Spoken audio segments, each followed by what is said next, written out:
Jeff Browning here with a coaching tip, and I wanted to talk to you about training and heart rate and rate of perceived exertion, or RPE.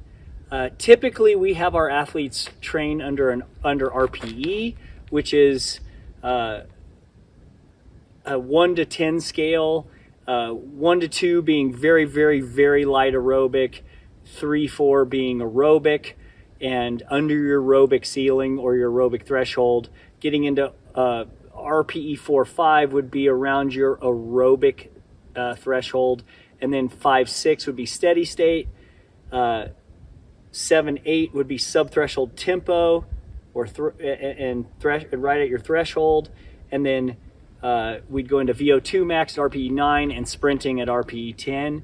And so typically we look at RPE 1, 2 as zone 1 heart rate, or RPE 3, 4 as zone 2, RPE 5, 6 is zone, and into 7 as RPE as zone 3.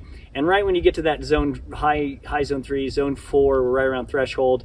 That's when we're getting into that RPE 7, 8, and then above that, 9, 10 is going to be up in around high zone 4, and then your zone 5, which is max.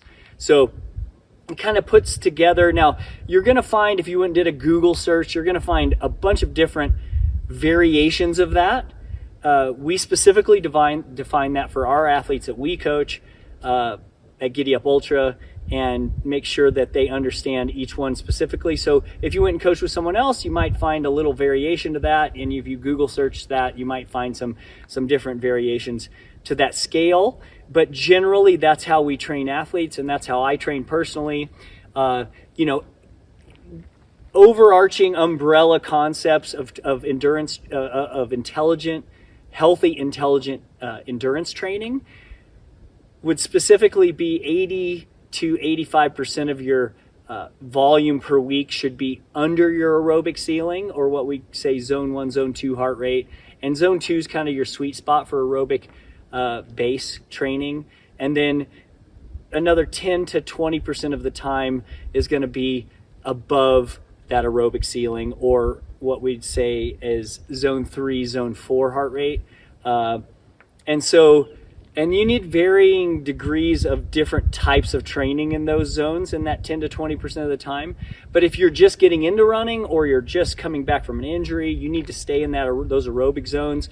You might be able to do some light strides, 15 to 30 second strides, with good 4 to 5 minutes in between of aerobic running after a good 15-minute warm-up. But mainly, you're going to be 80% of your volume or more in that under your aerobic ceiling, or RPE, what we'd say RPE 3, 4, and or zone 2 heart rate. So hopefully that helps define how you should approach your training.